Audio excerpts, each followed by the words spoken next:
पूछने वाला हूँ क्योंकि आज इस देश में जो राजनीति हो रही है, जो वातावरण है, वो हिंदी, हिंदू और हिंदुस्तान के बीच घूम रहा है।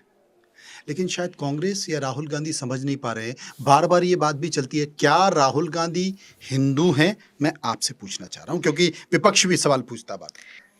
देखिए पहली बात तो ये है कि कौन हिंदू है, कौन नहीं है, इसका फैसला 2 तरह से होता है। जी, एक कर्म के आधार पर, दूसरा जन्म के आधार पर। हुँ, तो कर्म से तो वो हिंदू नहीं लगते। ऐसा? और जनेऊ तो पहन लिया, जनेऊ कर्म पहनने है ना वो से भी। जनेऊ पहनने से, हुँ, मंदिर जाने से कोई हिंदू थोड़ी हो जाता है। अच्छा, तो कर्म से तो हिंदू नहीं लगते हुँ, और जन्म से वो क्या हैं ये सब जानते हैं। थोड़ा खुल के बता दीजिए, मेरी समझ नहीं आ रहा। क्या अब है जन्म? अब मुझे जो कहना मैंने कह दिया, मतलब इशारा काफ़ी है। कुछ छुपाया ही नहीं। मैंने कहा कर्म से वो हिंदू नहीं लगते हुँ, और जन्म से वो क्या हैं वो सब जानते हैं, पूरी दुनिया जानती है। इसलिए हिंदुस्तान को फ़ील नहीं कर पा रहे हैं वो। आ, कर भी नहीं पाएंगे क्योंकि पहले वो, मुझे ऐसा लगता है कि पहले वो समझते थे कि हिंदुत्व ही भाजपा है। हुँ, अब वो ऐसा मानने लगे हैं कि हिंदू होना ही भाजपा ही है। अच्छा, इसीलिए वो, जब बांग्लादेश के अंदर हिंदुओं पर जुल्म हुआ, बांग्लादेश में हिंदू जलाए जा रहे हैं, तो उन्होंने एक बार भी ये शब्द का प्रयोग नहीं किया, इस शब्द का, कि हिंदुओं पर अत्याचार हो रहा है। बढ़िया। अब मनोज जी देखो, बांग्लादेश में हिंदुओं को मारा जा रहा है, जी, गाजर मूली की तरह काटा जा रहा है, हुँ, जलाया जा रहा है। एक बयान बताओ जिसमें उन्होंने ये कहा हो, एक स्टेटमेंट, पार्लियामेंट के बाहर, पार्लियामेंट के भीतर, कि हिंदुओं पर जुल्म हो रहा है। हिंदू शब्द का प्रयोग नहीं किया है, ये कहा है कि वहां अल्पसंख्यकों पर जुल्म हो रहा है। नहीं एक बयान तो दिग्विजय सिंह का भी आया। उन्होंने कहा कि बांग्लादेश में जो हो रहा है ना, वो बेसिकली भारत में मुस्लिमों के प्रति जो व्यवहार किया जा रहा है उसकी प्रतिक्रिया है। नहीं, मैं ऐसा नहीं मानता। भारत में मुसलमान पूरी तरह सुरक्षित है। तो फिर दिग्विजय सिंह क्यों बोले? भारत में मुसलमानों का पूरा सम्मान है। फिर दिग्विजय सिंह भारत जितना हिंदुओं का है उतना मुसलमानों का है। लेकिन भारत के मुसलमान बहन भाइयों को ये सोचना होगा कि जिस मिट्टी में आप पैदा हुए हैं इसी मिट्टी में मिलोगे। तो जो इस्लाम मां के कदमों में जन्नत बताता है, वो मादरे वतन की तौहीन की इजाजत नहीं दे सकता। बहुत बढ़िया। तो ये मौलाना आजाद का देश है, अशफाकुल्ला खां का देश है, एपीजे कलाम का देश है। हाँ, लेकिन आप रहोगे हिंदुस्तान में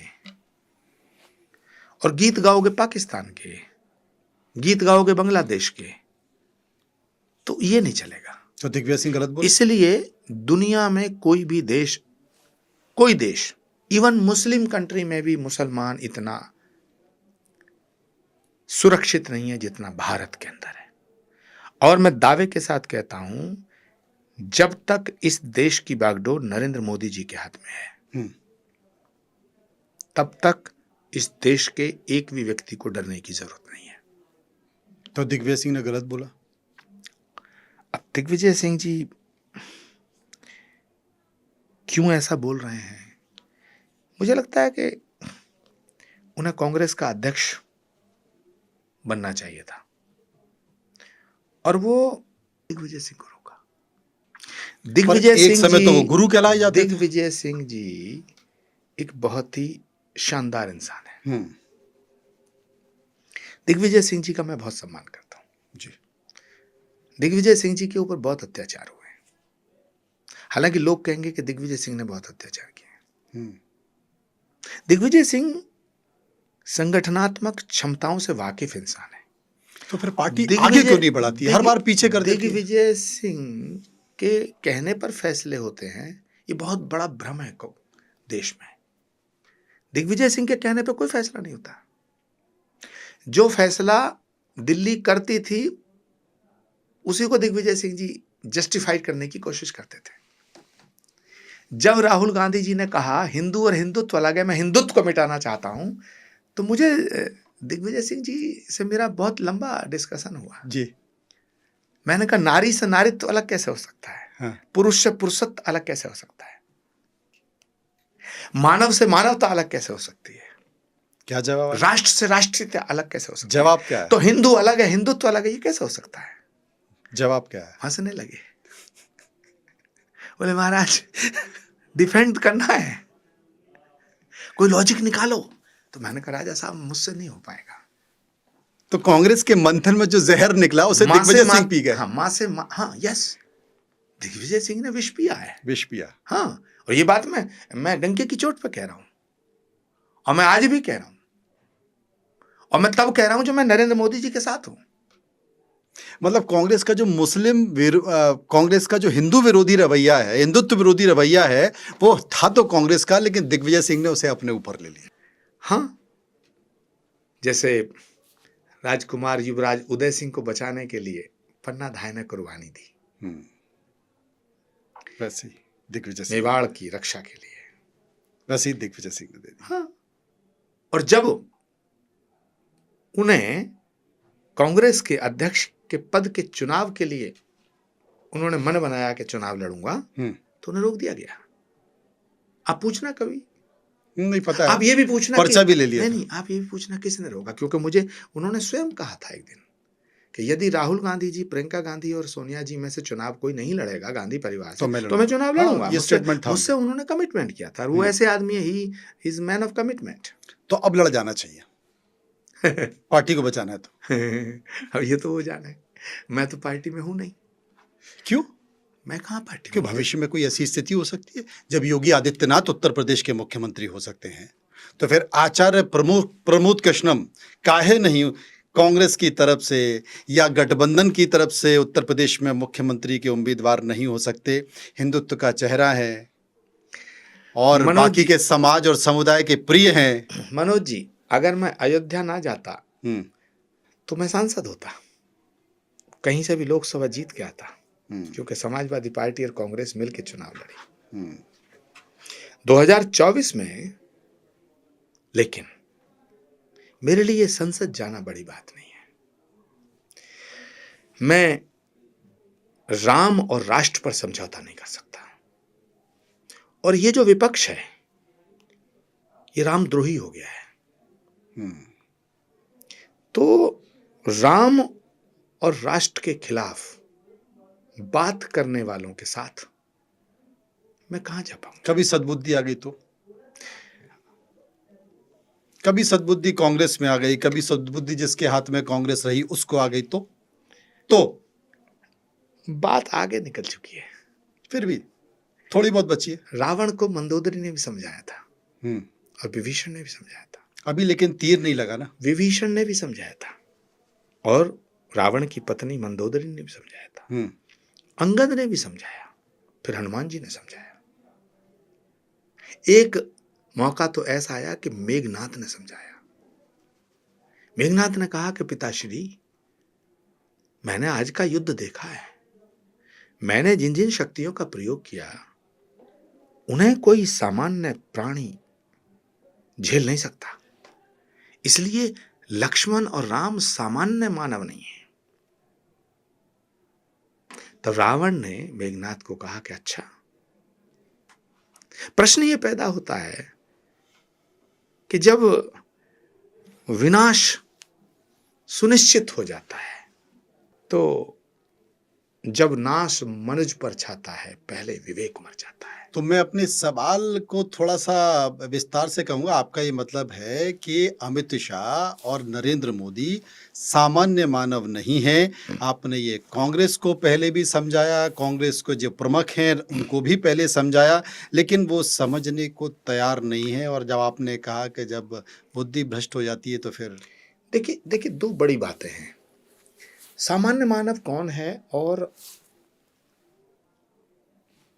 असामान्य यानी विलक्षण कौन है। इसका कैसे फैसला होता है? इसका फैसला फैसलों से होता है। मनुष्य का व्यक्तित्व उसके कृतित्व से बनता है। मैं दावे के साथ कहता हूं, नरेंद्र मोदी सामान्य प्राणी नहीं है। मेरे इस बयान के बाद बवाल होगा।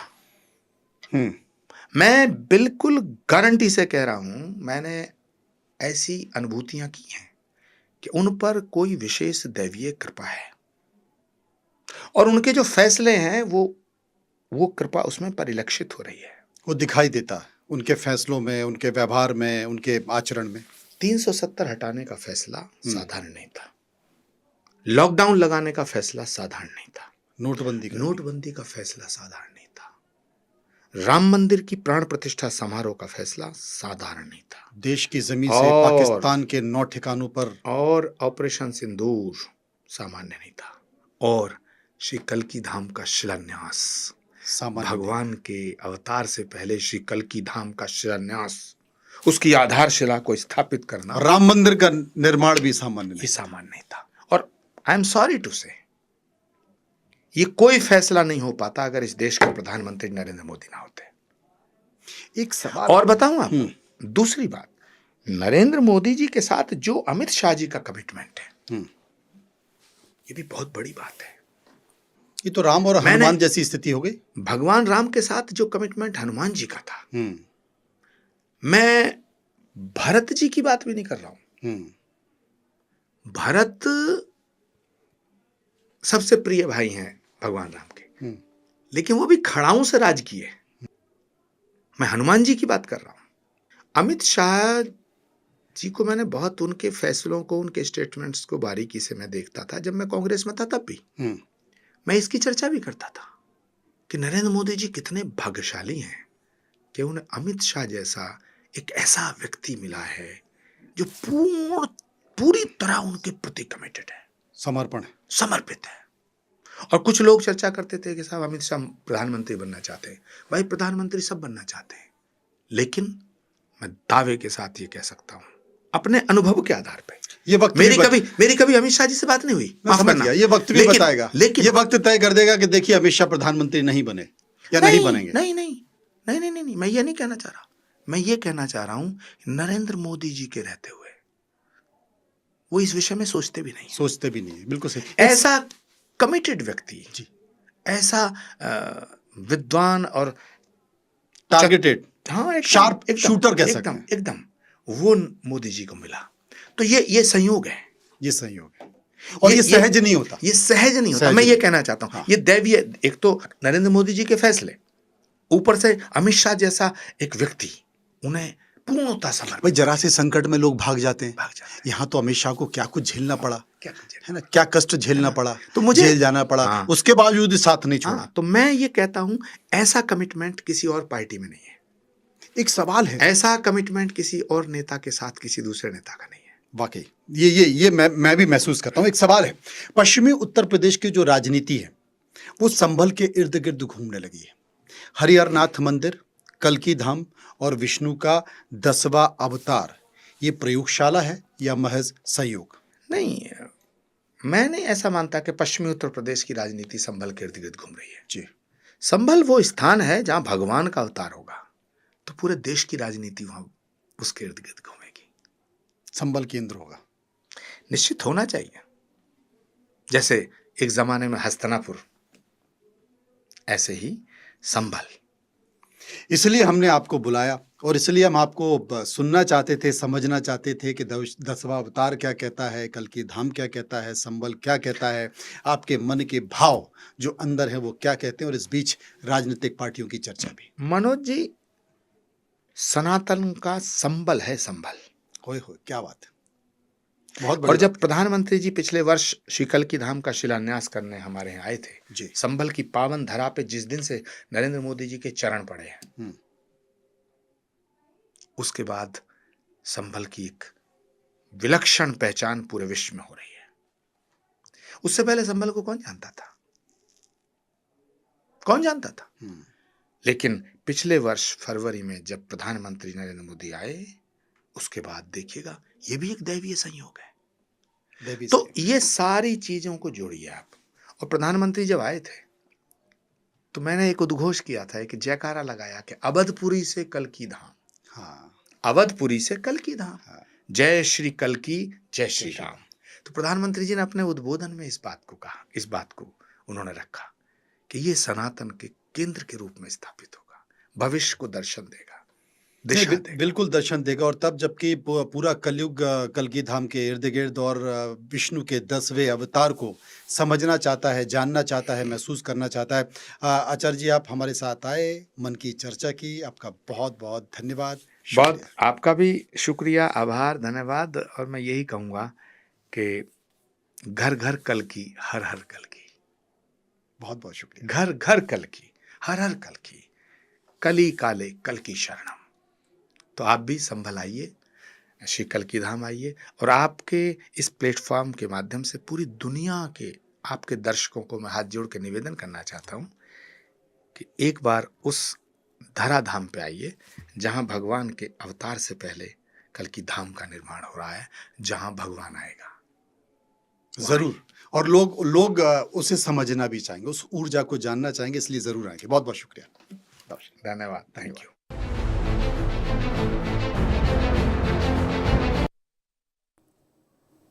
और चलिए अगली खबर का रुख करेंगे। अयोध्या दौरे पर राजनाथ और सीएम योगी, जहां राम मंदिर गर्भगृह में